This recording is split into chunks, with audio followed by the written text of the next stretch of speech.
माहे रमजान में अल्लाह तबारक व तआला रोजाना 10 लाख बंदे को जहन्नम से आजाद करता है, उनकी मग़फ़िरत करता है। किन लोगों को? अल्लाह अकबर, जिन पर जहन्नम का अज़ाब वाजिब हो चुका है। अल्लाह अकबर, ये 10 लाख लोग। और फिर फरमाया इफ्तार के वक्त अल्लाह तबारक व तआला अपने 60,000 बंदों की मग़फ़िरत फरमाता है।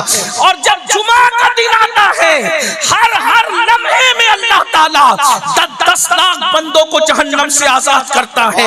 और जब जुमा की आखिरी घड़ी आती है माहे रमजान शरीफ के अंदर, तो 24 घंटे में जितनों को बख्शा गया है उनकी तादाद के बराबर अल्लाह अपने बंदों की मग़फ़िरत फरमाता है। मेरी कौम के जवानों, माहे रमजान शरीफ को क्रिकेट का महीना ना बनाओ। रात भर लोग क्रिकेट खेलते हैं और दिन भर सोते पड़े रहते हैं। ये मग़फ़िरत का महीना है। अब तो लोग जो है सीरियल देखते हैं, अब तो लोग मोबाइल में गेम खेलते हैं। रोजा रखो। अल्लाह के रसूल सल्लल्लाहु अलैहि वसल्लम फरमाते हैं माहे रमजान का एक रोजा अगर कोई जानबूझ के छोड़ दे, पूरी जिंदगी रोजा रखता रहे, माहे रमजान के एक रोजे के बराबर नहीं हो सकता। और फरमाया आम दिनों के 1000 रोजे, उससे अफजल माहे रमजान का एक रोजा है। और मेरे आका रोजे की फजीलत बयान करते हैं, हर इबादत का सिला नेकी है या जन्नत है।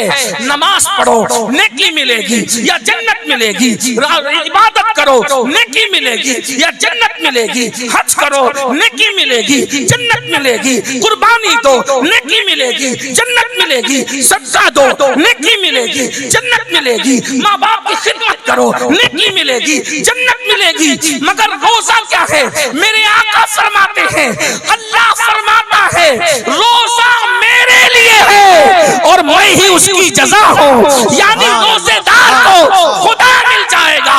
आका इरशाद फरमाते हैं रोजेदार को 2 खुशियां नसीब होती है, एक इफ्तार के वक्त होती है और दूसरा लिक़ाए रहमान के वक्त होती है। यानी रोजेदारों को अल्लाह के दीदार का शरबत पिलाया जाएगा। इफ्तार के वक्त तो तुम ठंडे ठंडे शरबत पीते हो, मगर रब रहमान के दीदार का जब शरबत पिलाया जाएगा उस वक्त कैसे मजे आएंगे। अरे अंदाजा तो करो, जब उसका महबूब इतना खूबसूरत है तो ऐसे महबूब को बनाने वाले खुदा के हुस्न का आलम क्या होगा, उसके जमाल का आलम क्या होगा। नारे तकबीर, नारे रिसालत, हुजूर सैयद अमीनुल कादरी साहब की खुदा का दीदार करोगे, अपने मौला का दीदार करोगे। और एक बात मैं अर्ज करूं, कुर्बान जाए अल्लाह अकबर, खुदा के हुस्न का आलम क्या होगा, क्या मजे आएंगे। सहाबा ने कहा आका हम अपने अल्लाह को कैसे देखेंगे? मेरे आका फरमाते हैं जैसे तुम चांद को देखते हो वैसे तुम अपने खुदा का दीदार करोगे। अल्लाह अकबर। इसलिए रोजा रखो। कुछ लोग बहाना करते हैं, मौलाना काम पे जाना होता है, ड्यूटी पे जाना होता है, ये करना होता है, वो करना होता है, इसलिए मैं रोजा नहीं रख पाता। बहाना न करो, रोजा रख करके देखो। एक बात मैं आपको बताऊं, मेरे आका फरमाते हैं रोजा रखो और सेहतमंद हो जाओ। अगर अल्लामा रूहुल अमीन साहब को और मौका मिलता तो वो नमाज पे आए थे, रोजे पर भी आते। आजकल लोग बहाना करते हैं कि मैं आपको बताऊं, आज पूरी दुनिया के हकीम और डॉक्टर सेहत के लिए फास्टिंग पर जोर दे रहे हैं। फास्टिंग करो, फास्टिंग करो, वजन कम करना है तो फास्टिंग करो, बीमारियों से बचना है तो ये लोग आज फास्टिंग की बात कर रहे हैं। अल्लाह के रसूल सल्लल्लाहु अलैहि वसल्लम ने 1450 साल पहले फरमाया रोजा रखो सेहतमंद हो जाओ। आज हम लोग जो है खाकर मरीज है और हमारे असलाफ भूखे रहकर सेहतमंद थे। बेशक बेशक। आज 60-70 साल की उम्र में लोग कब्रिस्तान में चले जाते, मर जाते हैं, खा खा कर, और हमारे अस्लाफ रोजे से रहते थे और 90 साल तक 100 साल तक उनकी उम्रें कितनी लंबी लंबी होती थी। सरकार बदिउद्दीन जिंदा शाह मदार की उम्र के बारे में देखिए, सैकड़ों साल की उम्र हुई। शाह मुनव्वर इलाहाबादी की उम्र सैकड़ों साल की हुई। इसी तरीके से हमारे अस्लाफ उम्र दराज होते थे। अगर उम्र में दराजी चाहते हो तो रोजों को लाजिम पकड़ो। और मैं तो आपको एक मशवरा देता हूँ, सेहतमंद रहना है तो रमजान शरीफ के रोजों के अलावा महीने के 3 रोजे भी अपने ऊपर लाजिम करो। अय्याम 20 के रोजे, 13, 14 और 15 चांद की तारीख के रोजे, अल्लाह के रसूल इसको सफर में भी तर्क नहीं करते थे।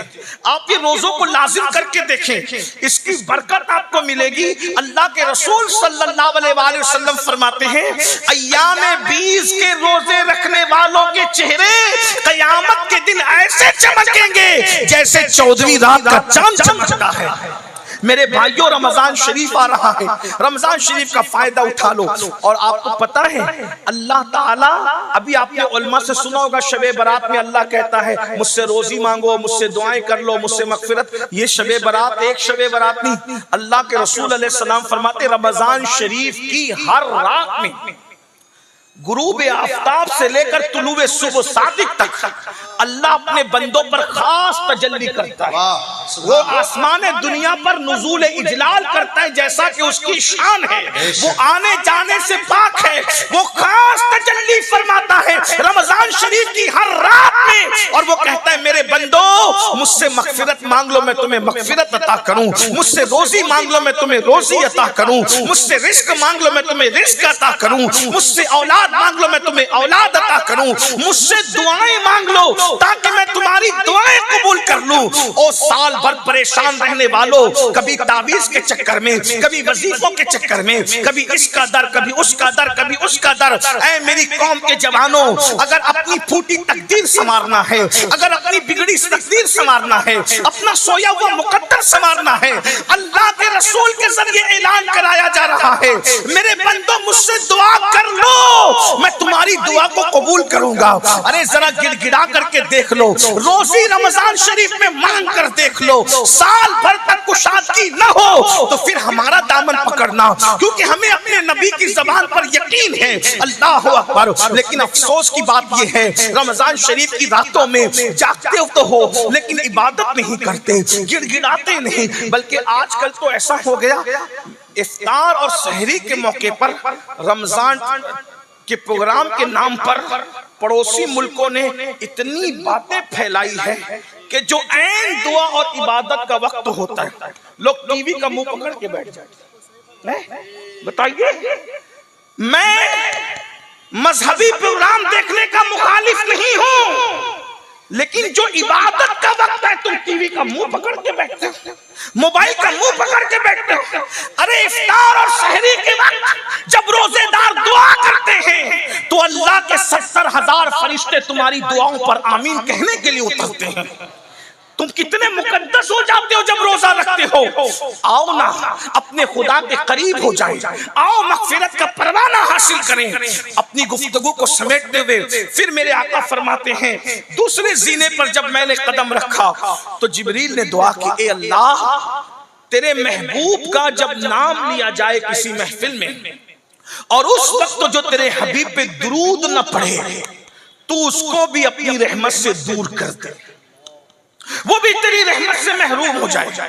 आज महफिलों में बार बार तकरीरों में नाम लिया जाता है, तवज्जो करना। मैं तो देखता हूं कि बाज़ दीनदार लोग भी हुजूर का नाम लिए जाने पर दुरूद नहीं पढ़ते। जबकि कोई हुजूर कहे तो आपको सल्लल्लाहु अलैहि वसल्लम कहना चाहिए।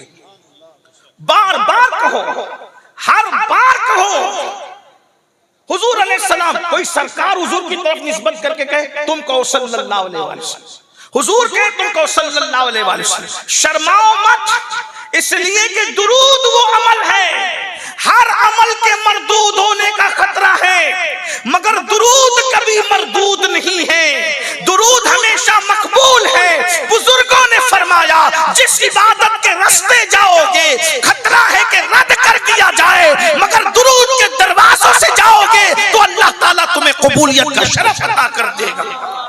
इसलिए दुरूद को लाजिम पकड़ो। और महफिलों में तो नारा लगाने में सबकी आवाज निकलती है, लेकिन दुरूद पढ़ने में आवाज नहीं निकलती। दुरूद को क्या समझा? अल्लाह के रसूल अलैहिस्सलाम फरमाते हैं, जो मुझ पर दुरूद पढ़ना भूल गया वो जन्नत का रास्ता भूल गया। लोग हमसे कहते हैं हुजूर के दीदार का कोई वजीफा है। मैंने कहा दुरूद से बड़ा कोई वजीफा दीदार रसूल का नहीं। लोग कहते हैं मदीने मुनव्वरा जाना है, दौलत नहीं है। ऐ मेरी कौम के जवानों, कोई दौलत से मदीने नहीं जाता, बल्कि हुजूर की इज्जत से मदीने मुनव्वरा जाता है, हुजूर की अता से जाता है। जिसे चाहा दर पे बुला लिया, जिसे चाहा अपना बना लिया। ये बड़े करम के हैं फैसले, ये बड़े नसीब की बात है। अगर मदीने मुनव्वरा जाना चाहते हो, कसरत से दुरूद पढ़ा करो। एक बात बताऊं, जबान में तासीर होगी, दुरूद पढ़ो, चेहरे चमकेंगे, दुरूद पढ़ो, औलाद फरमा बरदार होगी, दुरूद पढ़ो, मुसीबतें टलेंगी, दुरूद पढ़ो। ये काम कोई काम बिगड़ने नहीं देता,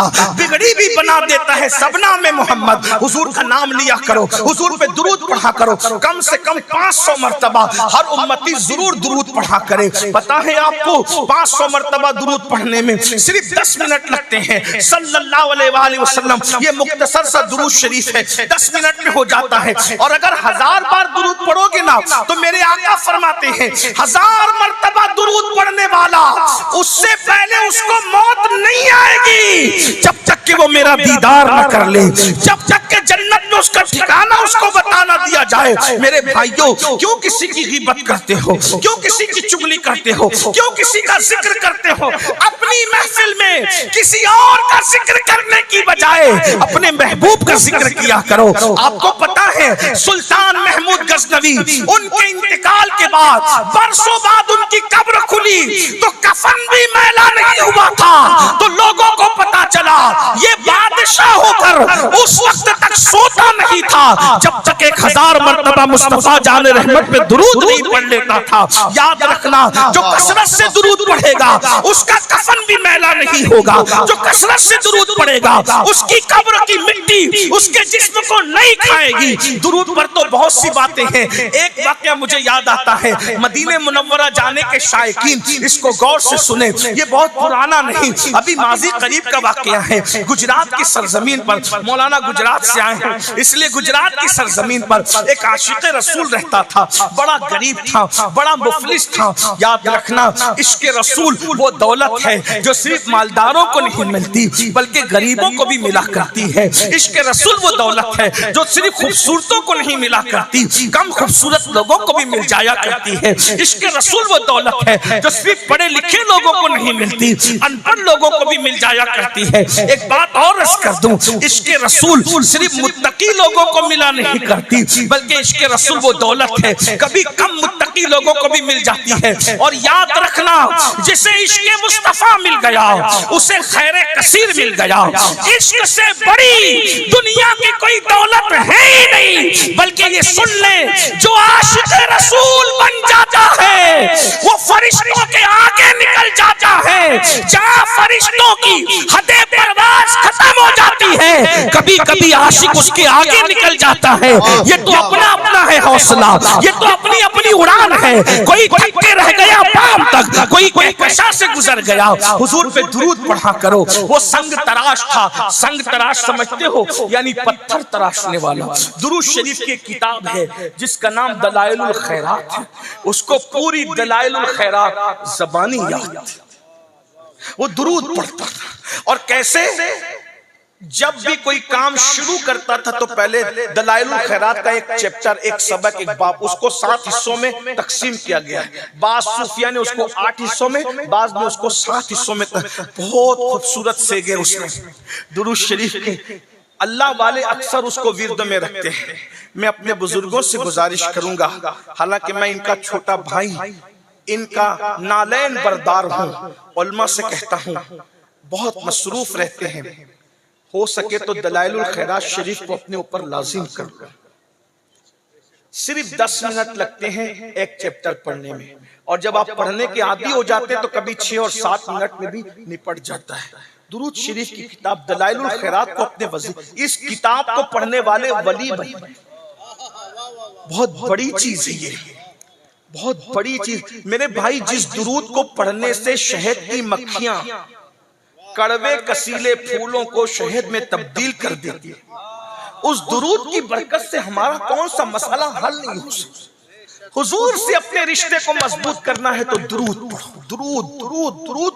बल्कि शेख मुहक्किक अब्दुल हक मुहद्दिस देहलवी कहते हैं दुरूद के रंग में इतना रंग जाओ कि सोते रहो तो भी तुम्हारा दिल दुरूद पढ़ता रहे। दुरूद के फजाइल कभी खत्म नहीं हो सकते। दुरूद फिर दुरूद है, दुरूद सिर्फ दुरूद है। एक बार दुरूद की तरफ आकर के देखो, दुरूद शरीफ पढ़ कर देखो तो वो संग तराश था। पत्थर तराशने से पहले रोजाना हर एक चैप्टर, दूसरा पत्थर तराशना, दूसरा चैप्टर पढ़ा, दूसरा बाप पढ़ा, तीसरा पत्थर तराश, वो पढ़ता रहता था, पत्थर तराशता है। और उसको जब दुरूद पढ़ता है ना तो आदमी हुजूर याद आता है। और जब हुजूर याद आते हैं, हुजूर कभी याद आते हैं, मैं अक्सर कहता हूं पहले वो हमें याद करते हैं फिर वो हमें याद आते हैं। सिल्लीगुड़ी वालों, वो तो हमें हमेशा याद ही करते हैं। ये तो और बात है कि हम उन्हें भूल गए। जो न भूला हम फकीरों को रजा, याद उसकी अपनी आदत कीजिए। हुजूर को याद करते रहो, फिर देखो नसीबा कैसे चमकता है। क्या हुआ? रो रहा है, हुजूर की याद में रो रहा। और हुजूर के इश्क में रोने से बड़ी भी कोई इबादत नहीं है। बहरहाल रोते रोते आंख लगी तो क्या देखा? एक तख्त बिछा है। अल्लाह के रसूल उसके ख्वाब में तशरीफ लाए और उससे कहते हैं, ऐ नौजवान, मेरे गुंबद का किंगरा टूट गया है, तुम आओ और आकर उसको तामीर करो। ये दीवाना जैसे ही हुजूर की तरफ से दावत सुनता है ख्वाब में, आंख खुल जाती है और पूरा घर खुशबू से मुअत्तर था।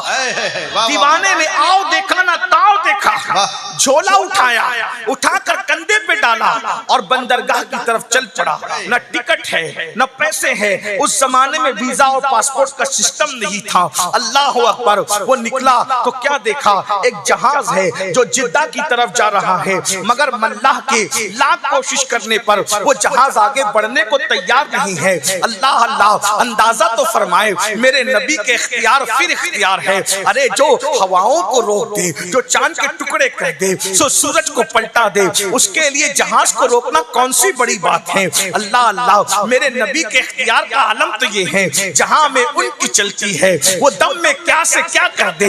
जहां में उनकी चलती है वो दम में क्या से क्या कर दे। ज़मीं को आसमां कर दे, सुरैया को सरा कर दे। ज़मीं को आसमां कर दे, सुरैया को सरा कर दे। अल्लाह अल्लाह, जहाज रुका है, कोशिशें हो रही है, जहाज आगे बढ़ने को तैयार नहीं। अल्लाह अकबर। इस दीवाने को बोझल कदमों से लोगों ने जहाज की तरफ आता देखा। मल्लाह ने कहा कि कोई नूरानी सूरत वाला एक अल्लाह का फकीर मालूम होता है, इसीलिए शायद जहाज नहीं चल रहा है। उससे पूछा किधर का इरादा है, उसने कहा मदीने जाना है। जहाज जिद्दा जा रहा था, उसने कहा मदीने जाना है। आशिकों की तबीयत यही है, काबे का नाम तक न लिया, तैबा ही कहा। जिसने कहा था मुझसे कि नुहजत किधर की है, उसके तुफैल हज भी खुदा ने करा दिए। असले मुराद हाज़री उस बात दर की है, मदीने जाना है, मदीने जाना है। आओ बैठो। जैसे ही जहाज के अंदर उस आशिक को बिठाया, थोड़ी सी हरकत पर जहाज चलने लगा। अब जरा तवज्जो करना, आशिक सर झुकाकर बैठा है। दिन तेजी के साथ गुजरते नहीं है, इसलिए कि हिज्र के लम्हात बहुत जल्दी नहीं गुजरा करते, वस्ल के लम्हात बहुत तेजी से गुजरते हैं। आप जानते हैं, हम जैसे गिरे पड़े लोग मदीने मुनव्वरा जाते हैं तो दिल चाहता है कि उड़ करके चले जाएं। वो तो बहुत बड़ा आशिक था, वो तो सच्चा आशिक रसूल था, उसके लिए बहुत बार हो रहा था। बहरहाल जिद्दा के करीब जब जहाज पहुंचा, इसको ख्याल आया सबको उसके मौल्लिम लेने आएंगे। मेरा तो कोई मौल्लिम ही नहीं है, मुझे कौन लेने आएगा। लेकिन जैसे ही जहाज से उतर रहे थे, हैरत हुई कि मदीने मुनव्वरा के गवर्नर, मदीने मुनव्वरा के खलीफा वहां पर मौजूद हैं और हर आने वाले से पूछते हैं, गुजरात से संग तराश तुम हो, गुजरात के संग तराश तुम हो। गुजरात के सब लोग बढ़ते जाते हैं, आखिर ये झोला लेकर फटे पुराने कपड़े पर। अल्लाह अकबर। अल्लाह का फकीर आशिक रसूल दुरूद पढ़ते निकला तो कहा तुम संग तराश हो, गुजरात से आने वाले हो। हाँ मैं ही हूँ, लेकिन तुम्हें कैसे पता कि मैं संग तराश गुजरात से आने वाला हूँ? अल्लाह अकबर। और तुम कौन हो? उन्होंने कहा मैं शरीफ मदीना हूँ, मदीने मुनव्वरा का गवर्नर हूँ। मदीने का गवर्नर मेरे लिए पूछ रहा है, आखिर मुझे तुम्हें पता कैसे चला कि मैं गुजरात का संग तराश हूँ?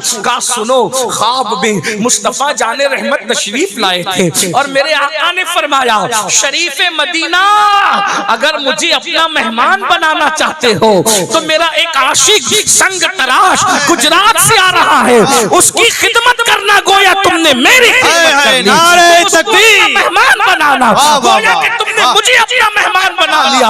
अल्लाह अकबर। आशिक सोच रो पड़ा, मैं तो सोच रहा था मुझे जिद्दा से कौन ले जाएगा, मगर वारे मुस्तफा जाने रहमत तुम्हारी मेहमानी पर कुर्बान, तुम्हारी शान मेजबानी पर कुर्बान। वक्त के ताजदार को एक फकीर के लिए साहिल समुंदर पे खड़ा कर दिया और उसके बाद शरीफ मदीना पूरे ठाट बाट के साथ उस आशिक रसूल को मदीने मुनव्वरा ले जाता है। ये खा ले, ये कर ले, वो कर ले, कुछ नहीं, मैं जिस काम के लिए आया हूँ उसी काम से मुझे जाना है। क्या काम से आए हो? हुजूर ने फरमाया मेरा किंगरा टूट गया है, गुंबद का तुम्हें तामीर करना है। अरे करोड़ों उम्मतियों में किंगरे की तामीर के लिए निगाह किस पे पड़ रही है? दुरूद पढ़ने वाले आशिक पे पड़ रही है, हुजूर के डंके बजाने वाले आशिक पे पड़ रही है। अल्लाह अकबर। वो फिर आशिक रसूल गुस्ल करता है, अपने फटे पुराने कपड़े पहनता है और साजो सामान लेकर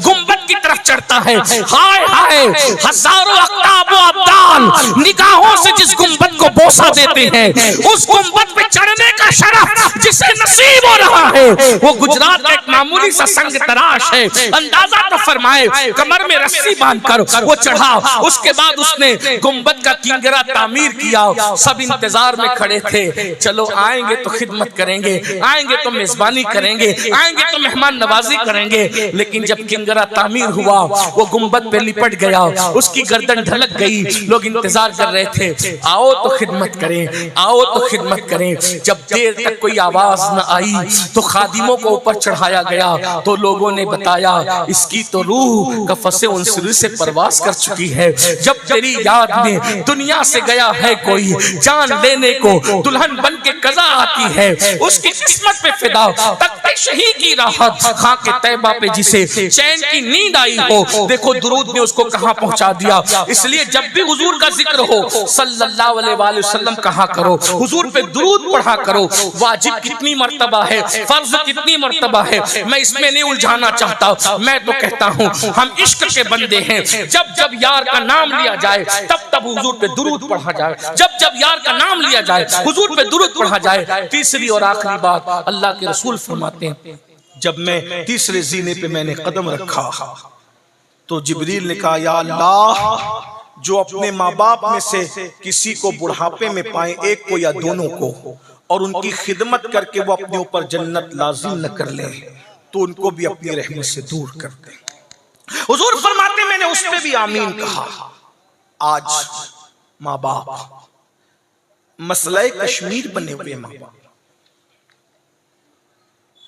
माँ बाप की तरफ तवज्जो नहीं है, माँ बाप की अहमियत भी नहीं है, माँ बाप से ताल्लुक भी कल्बी नहीं है, बल्कि हालात ये हैं अगर पिकनिक पर जाना हो, पार्टी में जाना हो, दोस्तों के साथ खेल कूद के लिए जाना हो, कॉफी पी रहे हैं, चाय पी रहे हैं, खाना खा रहे हैं, तो हर दोस्त तो अपनी जेब से पैसे निकालता है या कार्ड निकालता है, मैं बिल दूंगा, मैं बिल दूंगा, मैं बिल दूंगा। और जब माँ बाप दवाखाने में और हॉस्पिटल में एडमिट होते हैं तो चारों भाई आपस में लड़ते हैं, पांचों भाई आपस में लड़ते हैं, तू बिल देगा, तेरी माँ नहीं है, तू बिल देगा, तेरा बाप नहीं है। आपसे पूछता है, जो माँ बाप जन्नत थी तुम्हारे लिए, आज उन माँ बाप से तुम दूर हो। जन्नत को जंगलों में जलसों में तलाश करने वालों, जन्नत ना जंगलों में मिलेगी ना जलसों में मिलेगी, जन्नत तो तुम्हारे घर में तुम्हारे माँ बाप की शक्ल में मौजूद है। वाह वाह, बेशक। मैं चंद दिनों पहले पहले सौराष्ट्र गुजरात के इलाके में गया था। वहां के लोग सैयदों से बहुत प्यार करते हैं। वो बिल्कुल बॉर्डर का जो इलाका है, बाड़मेर वगैरह का इलाका, कई फुट दूर जूते और चप्पल उतार कर फिर सैयदों से मिलने आते हैं और बगैर नजर के कोई नहीं मिलता। मैं खुश हुआ, लेकिन मैंने उनसे कहा जितने जूते चप्पल उतार करके तुम हमसे मुसाफा कर रहे हो, हाथ चूम रहे हो, पैर चूम रहे हो, मैं दुआ देता हूं अल्लाह तुम्हारी नस्लों को आबाद रखे, लेकिन जो रवैया हमारे साथ है, क्या यही रवैया तुम्हारा तुम्हारे माँ बाप के साथ भी है? वाह वाह वाह वाह। अभी अल्लामा रूहुल अमीन साहब तशरीफ लाए, अल्लामा नजीर साहब, ये सैयद मुफ्ती सैयद अहमद कबीर साहब और भी उलमा हैं, हम भी आए, मौलाना सिद्दीक साहब, अल्लामा सिद्दीक साहब भी। आपकी सब की तमन्ना ये है एक बार मुसाफा जी, एक बार मुसाफा, हाथ चूमना है। मैं इस पे कभी लोगों को मना भी नहीं करता, ठीक है। वैसे हाथ चूमने के बड़ी तारीखें, निशानात हाथों पर मौजूद है, मुझे उस पर गुस्सा भी नहीं। और मैं तो कहता हूं बुजुर्गों के हाथ चूमने का मौका मिले तो चूम लो, क्योंकि इमाम हसन बसरी के एक बादशाह ने हाथ चूमे थे, अल्लाह ने सिर्फ हाथ चूमने पे उसको जन्नत दी। लेकिन मैं यहाँ आपसे, सिलीगुड़ी वालों और अपने नौजवानों से, अपनी माएं और बहनों से पूछता हूँ कि आप सैयदों के हाथ चूमने के लिए, उलमा के हाथ चूमने के लिए एक दूसरे पे गिर पड़ते हो,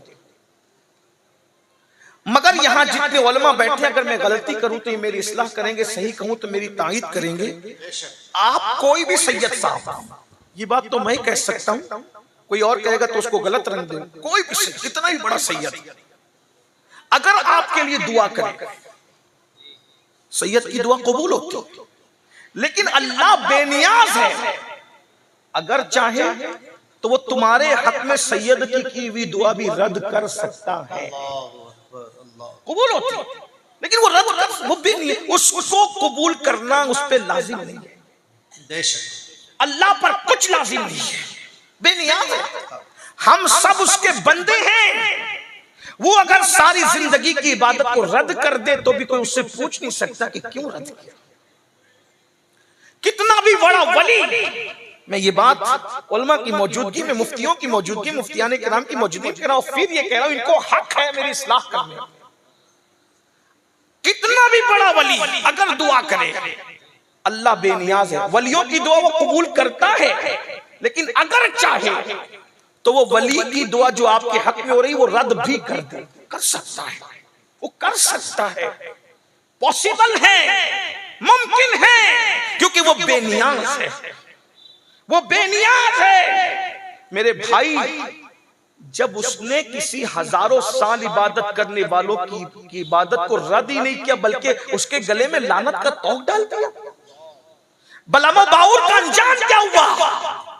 मेरे भाई गौर करो, सोचो, अपने माँ बाप को सताने वालों, माँ बाप को तकलीफ पहुंचाने वालों, माँ बाप का दिल दुखाने वालों, माँ बाप को अजियत देने वालों, किसी की भी दुआ, बड़े से बड़े बुजुर्ग, बड़े से बड़े सैयद, बड़े से बड़े पीर की दुआ अल्लाह कबूल ही करता है, लेकिन अगर चाहे तो रद्द कर दे। लेकिन अल्लाह के सच्चे रसूल ने फरमाया, जब तुम्हारे माँ बाप तुम्हारे लिए दुआ करते हैं तो अल्लाह माँ बाप की दुआ को औलाद के हक में कभी रद्द नहीं करता, कभी रद्द नहीं करता।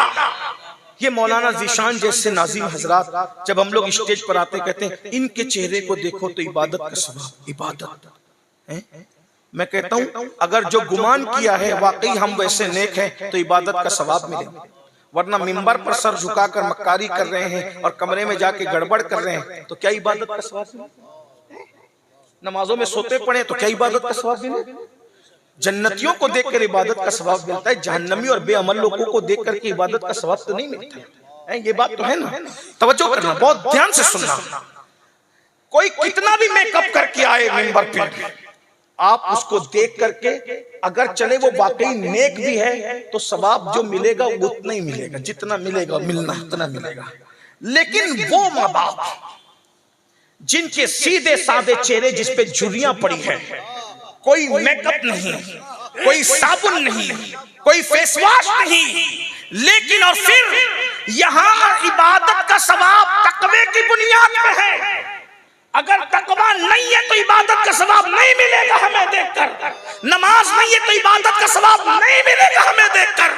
अगर वाकई जैसे दिखते वैसे नहीं है, लोगों के सामने मक्कारी में मुत्तकी बनते हैं और तन्हाई के अंदर शैतान का नंगा नाच बनते हैं, इल्ला माशाअल्लाह, तो कोई सवाब नहीं मिलेगा। मगर सुन लो, यहाँ तकवे की परहेजगारी की बुनियाद में सवाब है, लेकिन तुम्हारे माँ बाप न नमाजी है, न रोजेदार है, न नेक है, न मुत्तकी है, सिर्फ माँ बाप है और उनकी फर्माबरदार औलाद हो। तुम उनको जब जब देखते हो तब तब अल्लाह तुम्हें मकबूल हज का सवाब है। नारे तकबीर। हाजी तो साल में एक मर्तबा नफली जिलहज्जा को हज करता है और पता नहीं कबूल है कि रद्द है, लाखों रुपए खर्च करके कबूलियत की कोई सनद नहीं है। ऐ माँ बाप को देखने वाले, तू जितनी मर्तबा देखेगा अल्लाह तुझे उतनी मर्तबा मकबूल हज का सवाब अता फरमाएगा।